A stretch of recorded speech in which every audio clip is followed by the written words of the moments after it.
If Israel is justified in killing civilians because of the acts of terror committed by Hamas, why isn't Hamas justified in doing what it did? Because Israel is keeping 13,000 children. It has tried them in military courts.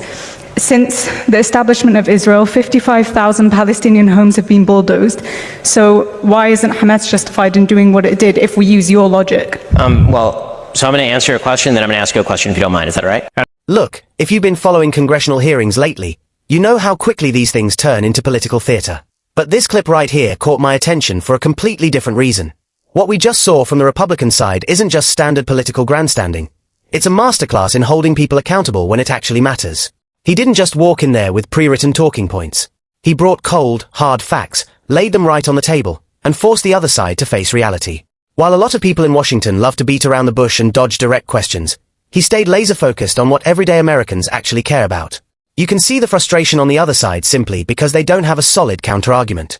We're going to break down the full clip in just a second, but before we jump into the main reaction, do me a huge favor.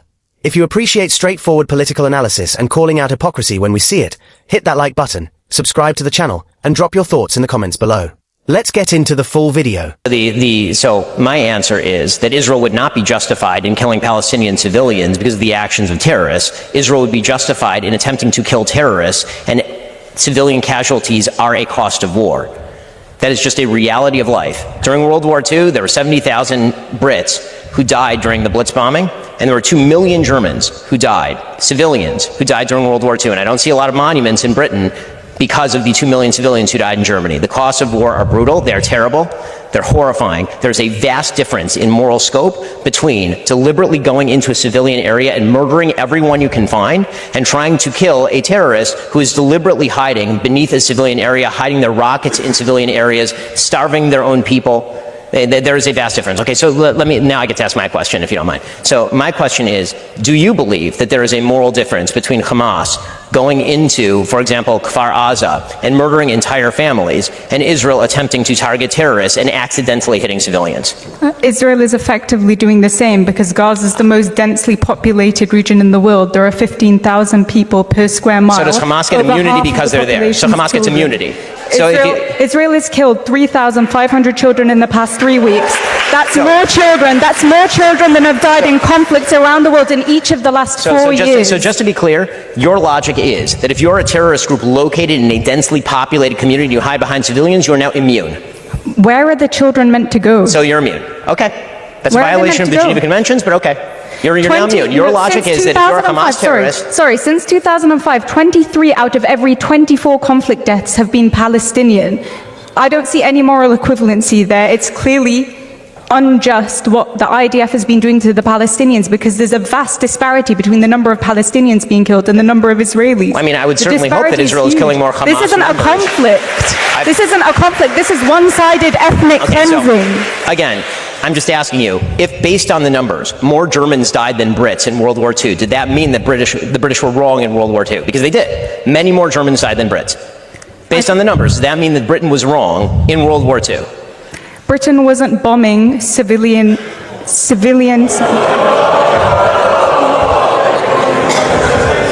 There's a clear difference. You should talk to the people in Dresden, but you can't because they're dead. There's a clear difference. Well, I agree that war is horrible, but this is not a just war. What Israel is doing is not a just war. There is a difference between fighting the Nazis. So it is not a just war. Fighting the Nazis. It is not a just war when you fight a war against people who murder 1,500 of your civilians and take 233 of them, at last count, captive into tunnels. It is not a just war to obliterate them. Please name a just war. Israel's been killing civilians for the past 75 years, and there was no headlines about it, and nobody said that the Palestinians were Israel justified. Israel does not purposefully kill civilians. Palestinian terrorists do. Israel has not purposefully killed civilians. Are you willing to stand by that statement? If Israel put down its guns tomorrow, there would be a second Holocaust. If the Palestinians put down their guns tomorrow, there would be a Palestinian state.